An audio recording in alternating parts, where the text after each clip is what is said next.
Hello everyone, this is Jyoti Sukla and welcome to all in this channel Let's Study Basics with me. So जैसा कि आप सभी को पता है कि मैं सीटेट से रिलेटेड यहाँ पर अभी वीडियो कंटेंट डालने वाली हूँ। तो आज मैं शुरुआत करती हूँ प्रीवियस ईयर के क्वेश्चन से। सो लास्ट ईयर में आप सभी को मालूम है कि लास्ट ईयर जो एग्ज़ाम हुआ था वो ऑनलाइन मोड में हुआ था सीटेट का। तो आइए देखते हैं कि लास्ट ईयर में किस तरह के क्वेश्चंस पूछे गए थे। बेसिकली मैं यहाँ पर 10 क्वेश्चन जो है वो डिस्कस करने वाली हूँ। तो चलिए देखते हैं कि क्या है। तो ये है आपका जो लास्ट ईयर क्वेश्चन पूछा गया था। इसमें जो टाइम ड्यूरेशन होता है वो होता है 150 मिनट का। जो नंबर ऑफ क्वेश्चन होते हैं वो 150 होते हैं। तो टोटल मार्क्स भी होता है 150 मार्क्स का, यानी कि हर एक क्वेश्चन के लिए आपको 1 मार्क्स मिलते हैं और 1 मिनट का टाइम भी मिलता है। इसी के साथ ये किस दिन का पेपर है तो वो आपका दिया हुआ है 22 दिसंबर 2021 का है। इसी के साथ हम थोड़ा सा आगे बढ़ेंगे और यहाँ पर आप देख सकते हो कि इंग्लिश हिंदी लैंग्वेज इसमें इस पेपर में आपको देखने को मिलेगा। जैसे कि हमने बोला था कि लैंग्वेज 2 लैंग्वेजेस होते हैं, तो इंग्लिश हिंदी यहाँ पर लैंग्वेज है। ये बाकी चीज़ें आपको देखने को मिलेंगी, जो भी सब सेक्शन नंबर्स हो गया, सेक्शन आईडी, वो स्टार्टिंग में जो चीज़ें रहती हैं वो सारी डिटेल्स आप देखेंगे। अब हम आ जाते हैं, यहाँ से आपको मिलता है क्वेश्चन नंबर 1, राइट। तो क्वेश्चन नंबर 1 इज़, ये क्वेश्चन नंबर 1 की आईडी है। हर एक क्वेश्चन का आईडी होता है। तो आपका एमसीक्यू टाइप क्वेश्चन रहेगा। तो चलिए देख लेते हैं क्या है first question. So first question is which of the following statement is correct about the process of development of an individuals.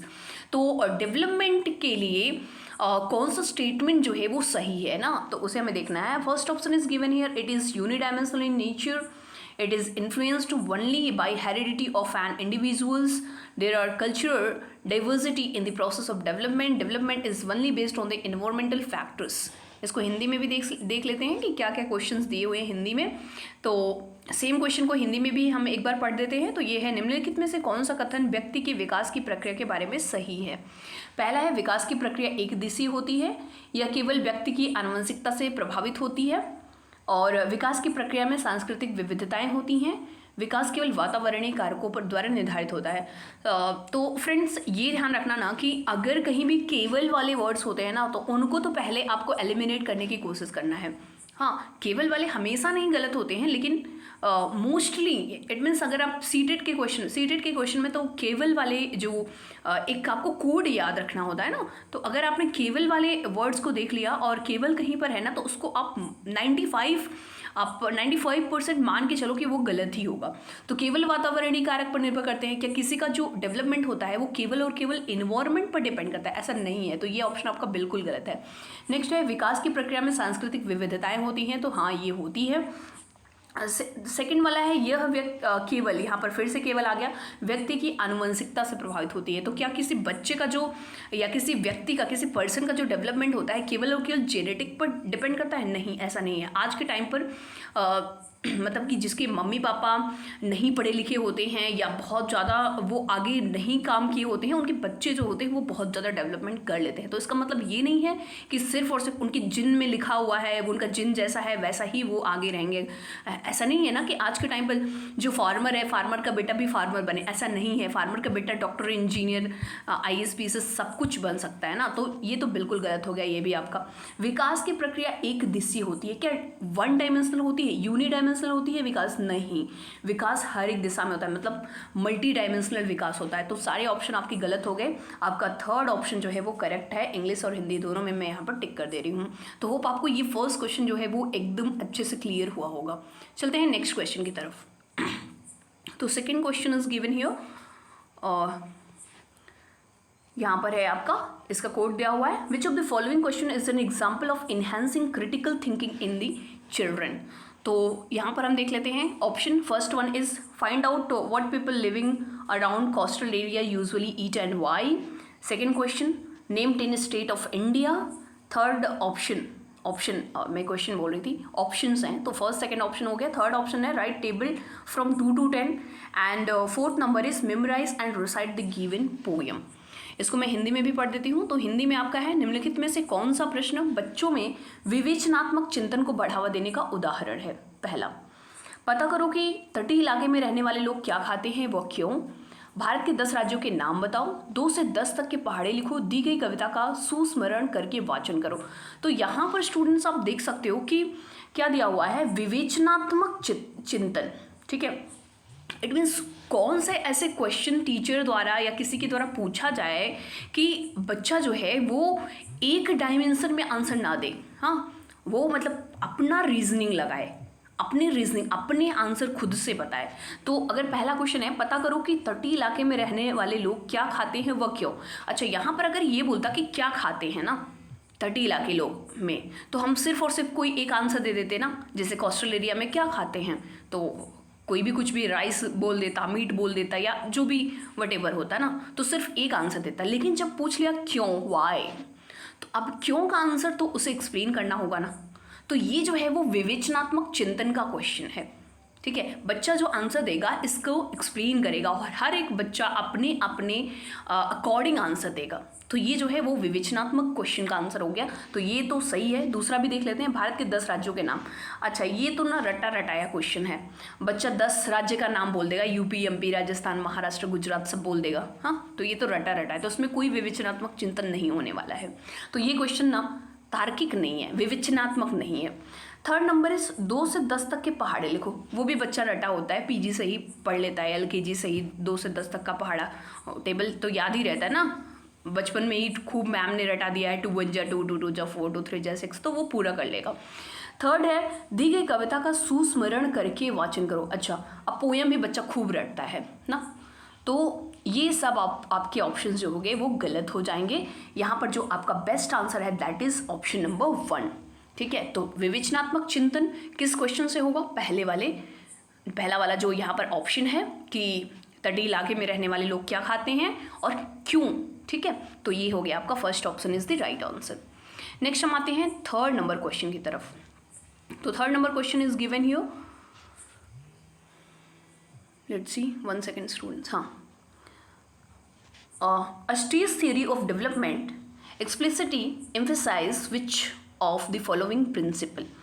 First option is continuity of development, second discontinuity of development, cultural factor that influence development, environmental factor in development process. Hindi में भी पढ़ लेते हैं इसको। विकास का चरणीय सिद्धांत निम्नलिखित नियमों में से किस पर स्पष्ट रूप से जोर देता है, ठीक है।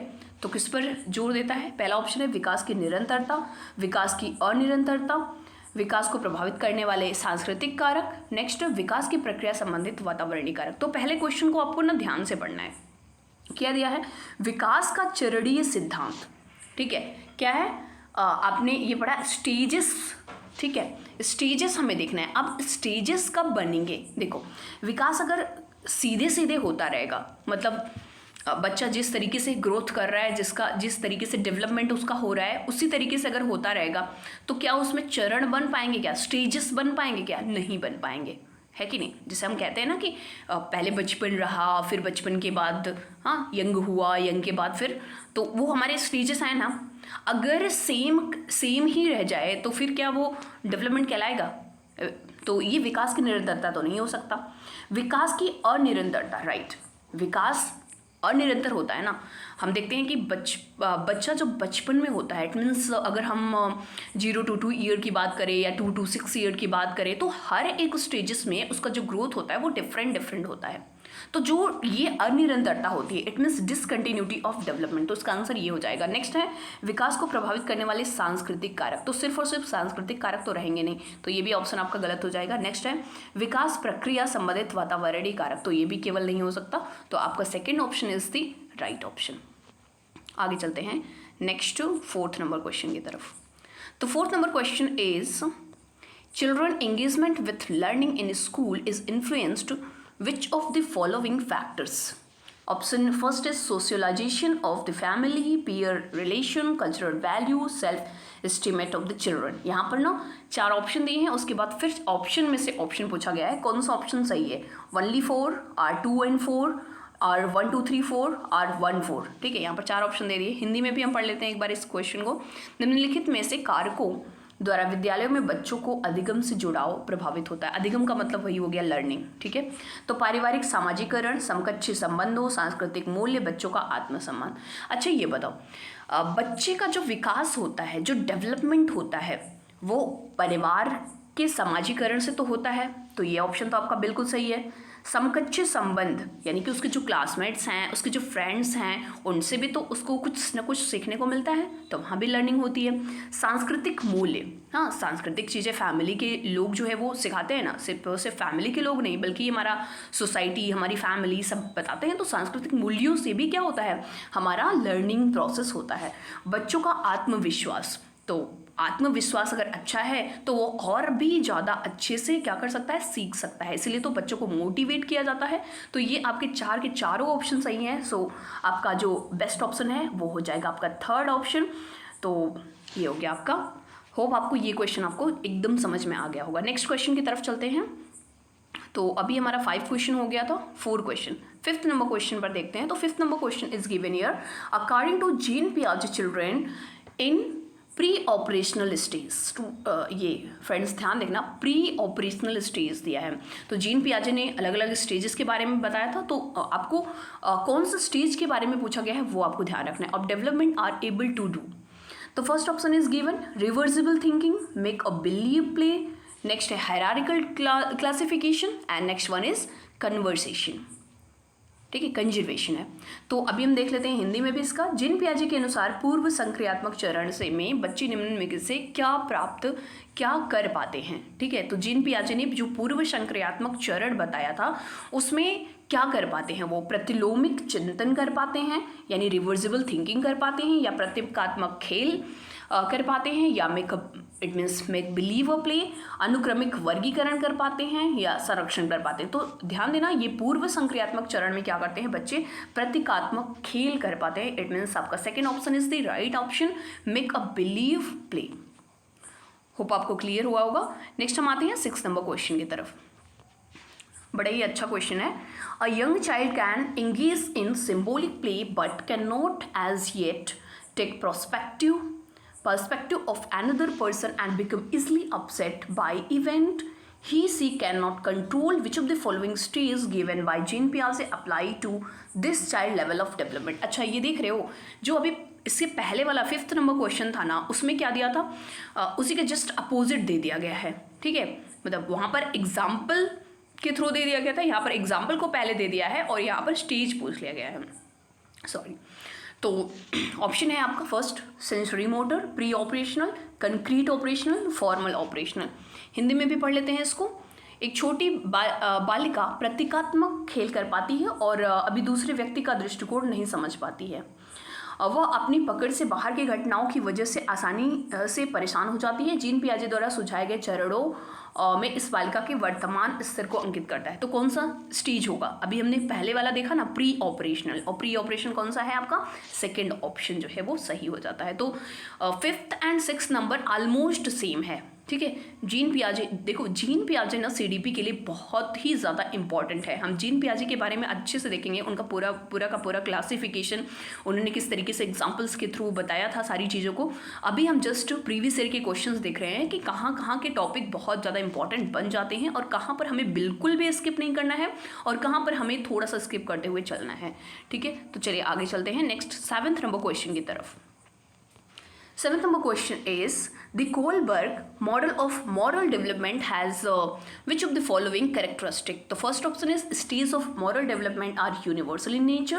Second, there is continuity in development of moral thinking. Third option is moral development is not an orderly process. It is entirely development on environmental factor.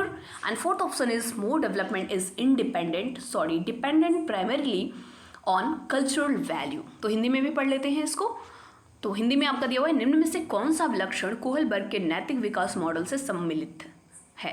ठीक है, तो फर्स्ट ऑप्शन है नैतिक विकास के चरणों का स्वरूप सार्वभौमिक होता है। तो ये बिल्कुल सही ऑप्शन है। कोहलबर्ग जो है ये भी बहुत ही फेमस है सीडीपी में। आप जीन पियाजे और कोहलबर्ग को तो बिल्कुल भी भूलना नहीं है। कोहलबर्ग और जीन पियाजे को बहुत अच्छे से पढ़ना है क्योंकि यहाँ से क्वेश्चन जो हैं वो बहुत ज़्यादा आते हैं।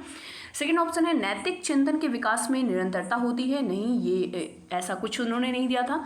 नैतिक विकास एक क्रमिक प्रक्रिया नहीं है, यह संपूर्ण रूप से वातावरणीय कारकों पर निर्भर है। ये भी गलत ऑप्शन है। नैतिक विकास मुख्यतः सांस्कृतिक मूल्यों पर निर्भर है। ये भी आपका गलत ऑप्शन है। तो फर्स्ट ऑप्शन आपका सही हो जाता है। नेक्स्ट 8th नंबर क्वेश्चन पर चलते हैं और यहाँ 8th number question is given, according to Lev Vygotsky. देखो विगोत्स्की फिर से आ गए।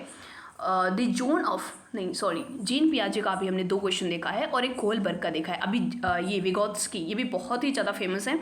The zone of proximal development, ठीक है, इसे हमने ZPD के नाम से भी जो है शॉर्ट फॉर्म में हम बोलते हैं किसे, zone of proximal development should be used for. तो first option is given teaching and assessment, second is teaching only, third one is assessment only, fourth is आपका स्क्रूटनिंग फ्लूइड इंटेलिजेंस। तो यहाँ पर अगर हम हिंदी में देखें तो ये हो जाता है ले विगोत्स्की के अनुसार निम्नलिखित से समीपस्थ विकास क्षेत्र यानी कि ZPD, हाँ, ZPD का इस्तेमाल करना चाहिए। तो फर्स्ट ऑप्शन इज अध्यापन और मूल्यांकन में, केवल अध्यापन में, केवल मूल्यांकन में, या प्रवाही बौद्धिकता की पहचान में। तो यहाँ देखो केवल वाला फिर से ऑप्शन आ गया, तो केवल मूल्यांकन में तो ऐसा हो ही नहीं सकता, केवल अध्यापन में नहीं हो सकता, बल्कि दोनों से होगा, यानी कि अध्यापन और मूल्यांकन में होगा। तो ये ऑप्शन आपका सही हो गया। अगर ये सही हो गया तो ये अपने आप ही गलत हो गया, और प्रवाही बौद्धिकता की पहचान से, पहचान कर लेने से कुछ भी नहीं होने वाला है, ठीक है। तो ये आपका हो गया clear. Next 9th number question पर चलते हैं, और यहाँ पर क्वेश्चन गिवन है a teacher give a half done example to child while teaching a particular concept according to Lev Vygotsky, which of the following strategy is the teacher using, ठीक है। तो यहाँ पर first option is given observational learning, scaffolding, conflict teaching and conditioning. तो हिंदी में इसको देख लेते हैं। एक विशिष्ट संप्रत्यय को पढ़ाने हेतु एक अध्यापिका बच्चे को आधा हल किया हुआ उदाहरण देती है। यह विगोत्स्की के अनुसार अध्यापक किस रणनीति का इस्तेमाल कर रही है। तो यहाँ पर है अवलोकन अधिगम, पाठ, द्वंद्वात्मक अधिगम, अनुकूलन। अच्छा, इसमें ना हिंदी का थोड़ा सा वर्ड जो है ना, वर्डिंग थोड़ा सा बहुत डिफिकल्ट लेवल की है। तो यहाँ पर ना आपको ध्यान में रखना है कि जो विगोत्स्की ने बताया था ना, विगोत्स्की, अब यहाँ पर देखो क्या कह रहे हैं, आधा हल किया हुआ उदाहरण दे रही है कौन, टीचर। तो इसका मतलब वो क्या कर रही है, हेल्प कर रही है, मतलब आधा उसने पढ़ा दिया, आधा उसने बता दिया, समझा दिया, और बोल रही है कि आगे आधा तुम खुद करो। तो मतलब ये क्या कर रही है, हेल्प कर रही है। और हेल्प करने का मतलब यहाँ पर इन्होंने बोला है, हेल्प को इन्होंने बोला है स्कैफोल्डिंग। तो ये इंग्लिश वाला वर्ड आपको ध्यान रखना है, स्कैफोल्डिंग। इसका मतलब क्या होना, हेल्प कर रही है वो, ठीक है, थोड़ा सा मतलब उसको सहारा दे रही है, हेल्प, या आप ना ये सहारा आप कह सकते हो। ये पाड़ जो है ना, पाड़ बहुत अजीब सा वर्ड है, तो आप इसे सहारा कह सकते हो, ठीक है। हेल्प कर रही है, मदद कर रही है, थोड़ा सा इसको मदद कर दी। आधा उसने क्वेश्चन को सॉल्व कर दिया और आधा उसको बोल रही है कि वो खुद से करे। तो ये भी आपको विगोत्स्की का ध्यान रखना होता है। ये स्कैफोल्डिंग बहुत एग्जाम में पूछा जाता है। आगे हम चलते हैं नेक्स्ट क्वेश्चन एंड लास्ट। अब हम 10th नंबर, ये 10 क्वेश्चन की हम यहाँ पर प्रैक्टिस करने वाले हैं, तो ये लास्ट हमारा क्वेश्चन यहाँ पर आ जाता है। तो यहाँ पर क्वेश्चन गिवन है, the classroom environment of progressive classroom will not have which of the following attitude. तो जो प्रोग्रेसिव क्लासरूम होता है ना, उसमें ऐसा क्या नहीं होना चाहिए। तो first option is involvement of children in decision making, creation of fear free learning environment, assessment individual difference of learners, maintaining external discipline by the teacher. तो एक बार हिंदी में भी देख लेते हैं। निम्नलिखित में से कौन सी अभिवृत्ति एक प्रगतिशील कच्ची माहौल के अनुसार है। तो फर्स्ट ऑप्शन इज निर्णय निर्धारण में बच्चों की सहभागिता, सेकंड है भय मुक्त अधिगम वातावरण की संरचना, विद्यार्थियों की व्यक्तिगत भिन्नताओं का ध्यान रखना, और अध्यापक द्वारा बाह्य अनुशासन कायम करना। तो यहाँ पर ध्यान रखना कि अगर बच्चे का इन्वॉल्वमेंट होगा ना, निर्णय निर्धारण में बच्चों की सहभागिता होगी, तो वो बहुत अच्छी चीज़ है। ये सही है ऑप्शन आपका। नेक्स्ट कह रहा है भय मुक्त अधिगम वातावरण की संरचना करना। हाँ बिल्कुल, बच्चों को डर नहीं होना चाहिए, वो जो चाहे वो पूछ सकें, मतलब टीचर को इस तरीके से अपनी क्लास का माहौल रखना चाहिए। तो ये भी सही है। नेक्स्ट है विद्यार्थियों की व्यक्तिगत भिन्नताओं को ध्यान में रखना। तो बिल्कुल ऐसा हो सकता है कि एक बच्चा जो है वो पढ़ने में बहुत अच्छा हो, एक बच्चा जो है वो पढ़ने में मतलब ऐसा नहीं होता कि बच्चे सभी एक जैसे ही होते हैं। कुछ बच्चे जो होते हैं वो थोड़ा सा जल्दी सीख पाते हैं और कुछ बच्चे थोड़ा टाइम लगाते हैं, तो उसे आपको ध्यान रखना होता है। तो व्यक्तिगत विभिन्नता को भी हमें ध्यान रखना चाहिए। तो नेक्स्ट है अध्यापक द्वारा बाह्य अनुशासन कायम करना। बाह्य अनुशासन तो क्या मतलब डंडे से पिटाई करनी चाहिए क्या? बिल्कुल नहीं, ये ऑप्शन बिल्कुल गलत है। और यहाँ पर पूछा था कौन सा गलत है ना, यहाँ पर यही पूछा था कौन सी अभिवृत्ति एक कच्ची माहौल के अनुसार है। कौन सी वृत्ति एक प्रगतिशील कच्ची माहौल के अनुसार है? अच्छा, हिंदी में ना नहीं लिखा हुआ है और इंग्लिश में नॉट लिखा हुआ है, तो यहाँ पर भी नहीं होना चाहिए था। कौन सा नहीं है? ठीक है, क्योंकि बाकी ये 3 ऑप्शन हैं और यही आपका चौथा जो हो जाएगा फिर राइट ऑप्शन, क्योंकि यही नहीं है, बाकी सभी हैं। ठीक है, होप फ्रेंड्स आपको ये समझ में आया होगा और ये आपके लिए ये सेशन काफ़ी फ्रूटफुल रहा होगा। और अगर आपको ये सेशन अच्छा लगता है तो ज़्यादा से ज़्यादा लोगों को शेयर करिए ताकि सभी लोग समझ पाएँ और एग्ज़ाम को बेहतर तरीके से टैकल कर पाएँ। तो मिलते हैं किसी नए वीडियो में। Bye bye and take care.